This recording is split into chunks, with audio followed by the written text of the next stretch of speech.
नमस्कार, मैं हूं आपके साथ प्रिया। आप देख रहे हैं आर रिपब्लिक 24 इंडिया न्यूज। आज की खबरों की शुरुआत कुछ इस प्रकार।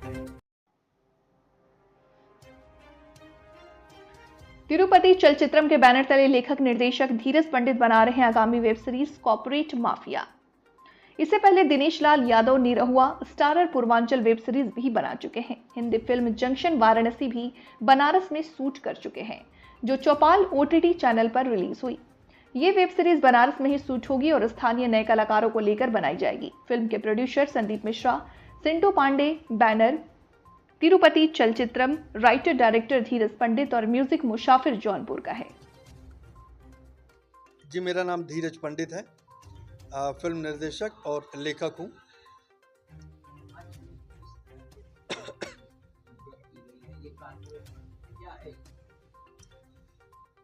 एक वेब सीरीज़ बना रहा हूँ मैं। इसके पहले मेरी वेब सीरीज़ आई थी पूर्वांचल, जिसमें अपने निरहुआ जी लीड कास्ट में थे। और इसके पहले भी मैंने जंक्शन वाराणसी हिंदी फिल्म बनाई, बनारस में मैंने शूट किया। 2019 में वो रिलीज़ हुई थी, फिर लॉकडाउन लग गया। उसमें भी सब बड़े बड़े कलाकार थे, गोविंद नामदेव, अनुपम श्याम जी, अंजन श्रीवास्तव जी, जरीना वहाब जी, ये सारे। अभी मैं कॉर्पोरेट माफिया बना रहा हूँ। एक वेब सीरीज़ है ये, जो अपराध जगत के नवीनीकरण पर आधारित है। कि जैसे चाहे अनचाहे बहुत सारे युवा अपराध की तरफ खींचे चले आते हैं। बहुत लोग माफियाओं को अपना आइडियल मान लेते हैं, बहुत लोग माफियाओं के जैसा बनना चाहते हैं। आजकल वो साउथ की फिल्मों को देख करके डॉन नंबर 1 बनने की सबकी इच्छा जागृत हो जाती है। तो इस फिल्म के माध्यम से ये दिखा रहे हैं कि जिस फैसिनेशन से वो खिंच के आते हैं ना, जिस आकर्षण से कि हम बाहुबली बनेंगे, हमारा रुतबा होगा, हम खूब पैसे कमाएंगे और हम फॉर्च्यूनर से घूमेंगे कि 47 लेके घूमेंगे, ये दरअसल सिनेमाई पर्दे पर ही अच्छा लगता है। असल ज़िंदगी में ठीक इसके उलट होता है। कानून व्यवस्था हमारी बहुत सख्त है, सरकार हमारी बहुत सख्त है, और कहते हैं ना कि बुरे का अंजाम बुरा ही होता है। वो हमने इसमें दर्शाया है कि अगर आप गलत राह पर जाते हैं किसी भी फैसिनेशन से आप, तो आपको नुकसान ही होगा। आप किसी माफिया को अपना आइडियल, अपना गुरु, अपना हीरो मान करके अगर आप उनके रास्ते पर चलते हैं, तो वहाँ बाहुबली की जय और जय जयकार सिनेमा में ही अच्छी लगती है। असल ज़िंदगी में बहुत बुरी तरीके से तोड़े जाएंगे, जेल में ठूंस दिए जाएंगे, आपका परिवार बहुत पीड़ित होगा। ये वेब सीरीज ही बना रहे हैं। अभी ये फाइनल हमने नहीं किया, हम सबसे पहले बनाए, क्योंकि OTT के अकॉर्डिंग चलना मुझसे कभी रास आया नहीं। फिर उनके नॉर्म्स होते हैं, उनके कंडीशंस होते हैं, उनके एक्टर्स होते हैं। मैं स्वच्छंद भाव से एक सिनेमा बनाना चाह रहा हूँ, और चाह रहा हूँ कि इस बार बहुत वो स्टार वैल्यू पर न जाऊँ मैं। यहाँ के स्थानीय कलाकार, जैसे इसके पहले भी पूर्वांचल जब मैंने किया तो मैंने ऑडिशन लिया था। मैं अयोध्या ऑडिशन लिया, मुंबई ऑडिशन लिया, लखनऊ ऑडिशन लिया, जंक्शन वाराणसी के लिए मैं आया भी था, निरंजन जी हमको वहाँ मिले भी थे।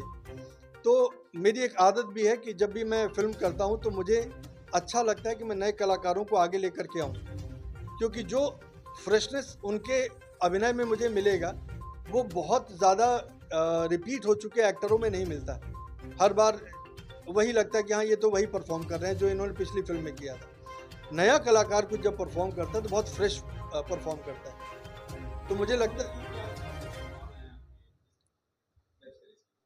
समय लगता है मुझे। अभी 3 महीने तो मैं वर्कशॉप लूँगा। कल से ऑडिशन में ले रहा हूँ। ऑडिशन में यहाँ बनारस के, चूँकि मुझे पूरी शूटिंग यहीं करनी है, बनारस में ही करनी है, तो करीब 100 लड़के और कम से कम 25 से 30 मुझे लड़कियाँ लगेंगी। मैंने अपराध का व्यवसायीकरण कर दिया है, और एक बहुत अच्छा इसमें थीम मैंने रखा है कि दुर्लभ कश्यप की एक आपने कहानी सुनी होगी कि किसी प्रकार का भी विवाद हो, कोर्ट कचहरी न जाएं, पुलिस थाना न जाएं, हमारे पास आएं, 1 हफ्ते के अंदर करेंगे निपटारा। तो सुनने में कितना अच्छा लगता है, लेकिन उसका असल प्रारूप क्या है, पुलिस वालों ने तोड़ दिया उसे। तो हमारी फिल्म का भी एक थीम ये रखा है हमने, और इसमें मुझे बहुत फ्रेश नए लड़के चाहिए, अच्छे एक्टर चाहिए जो यहाँ थिएटर से जुड़े हैं, जो सालों से रंगमंच वगैरह से जुड़े हैं। हम उनको तैयार भी करेंगे, अपने फिल्म के अकॉर्डिंग वर्कशॉप रखेंगे, उनको तैयार करेंगे। 100% स्थानीय कलाकार ही रहेंगे, मुझे बाहर से कलाकार नहीं चाहिए, क्योंकि मुंबई से जब हम कलाकारों को लाते हैं और बनारसी मिट्टी जब उन पर लगाते हैं तो कहीं ना कहीं नकलीपना वो दिखता है। ये नकली बनारसी बोल रहा है, ये नकली अवधी बोल रहा है, नकली भोजपुरी बोल रहा है। मुझे देसी लोग चाहिए। और मैं पिछले करीब 5-6 साल से काम कर रहा हूँ अपने पूर्वांचल में, और यहाँ के जैसे आलोक भाई हैं, बहुत अच्छे कलाकार हैं, अमित है, बहुत अच्छे कलाकार हैं, निरंजन जी हैं, और अपनी दीदी है, बहुत अच्छी कलाकार है, रागनी राय जी, रूबी, जूही बहुत अच्छी कलाकार हैं। वो नाम जूही रूबी में थोड़ा कन्फ्यूज़न हो जाता है। अब मुसाफिर जौनपुरी जी हैं, बहुत अच्छे कलाकार हैं।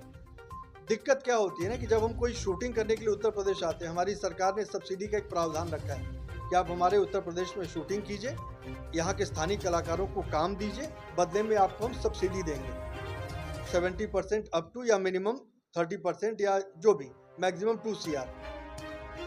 लाभ लेने तो यहाँ आ जाते हैं, लेकिन मोस्टली जो मेन कैरेक्टर की कास्टिंग है ना, वो मुंबई में ही हो जाती है। यहाँ के कलाकारों को मिलता है केवल जूठन बचा खुचा, जो रोल बच गया, इंस्पेक्टर का रोल है दे दे, हवलदार के रोल है एक दे दे, एक काम करो उनके बुला ले, अच्छा वो नर्स के, डॉक्टर के रोल है, लेकिन मुख्य किरदार इनको मिल ही नहीं पा रहा है। इनके साथ वो मजबूरी है कि हो सकता है कि भाई हर कोई मुंबई नहीं जा पाता है। मेरे साथ सहूलियत थी, 3 भाई थे हम लोग, हम मुंबई चले गए, 2 भाई हमारे व्यवसाय को संभाल रहे थे, लेकिन हो सकता है कि आलोक के घर में वो सुविधा ना हो, ये पिता के इकलौते संतान हो और जिम्मेदारी इन्हीं के ऊपर हो, तो क्या ये अपने सपनों को धूमिल कर दें? सपने देखने का अधिकार इनको भी है, लेकिन मजबूरी वश ये मुंबई नहीं जा पा रहे। तो वहाँ नहीं जा पा रहे तो इसका मतलब क्या? जो बचा कुचा जूठन बच रहा है, इक्का दुक्का किरदार बच रहा है, ये बहुत अच्छे कलाकार हैं, इनको बड़ा रोल दीजिए। ये नवाजुद्दीन है, लेकिन उनको एक प्लेटफॉर्म मिला, इनको नहीं मिल पा रहा है। इनको रोल मिल रहे हैं, करीब 30-40 फिल्में कर ली, लेकिन वो छोटे किरदार, कहीं बड़ा किरदार, वो रिकॉग्निशन नहीं मिल रहा। बिल्कुल लाना चाह रहे हैं, बिल्कुल लाना चाह रहे हैं, और यही हमारा उद्देश्य भी है।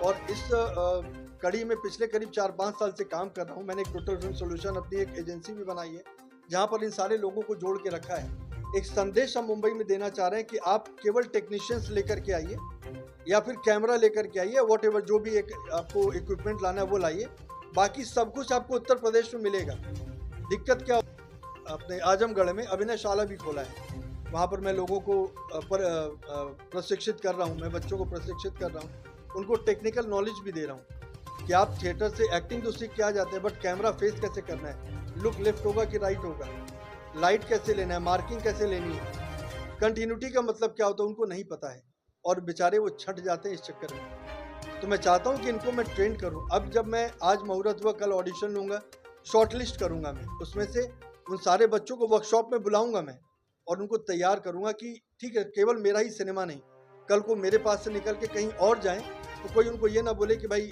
इसीलिए हम लोग स्थानीय कलाकारों को नहीं लेते क्योंकि उनको टेक्निकल नॉलेज नहीं होता है, वो नौसिखिए हैं। मैं वो टैग लाइन इनके ऊपर से हटाना चाह रहा हूँ, नौसिखिया, ये सीखे सिखाए हैं, प्रशिक्षित हैं, इसलिए प्रयास मेरा ये कर रहा हूँ मैं। और इसमें यहाँ के ही कलाकारों को काम दूंगा। बनारस में शूट कर रहा हूँ, बनारस के ही कलाकार होंगे जो सुबह अपने घर से आएंगे, दिन भर शूटिंग करेंगे, रात को अपने घर जाएंगे। मैं दूसरे किसी प्रांत से, किसी दूसरे जिले से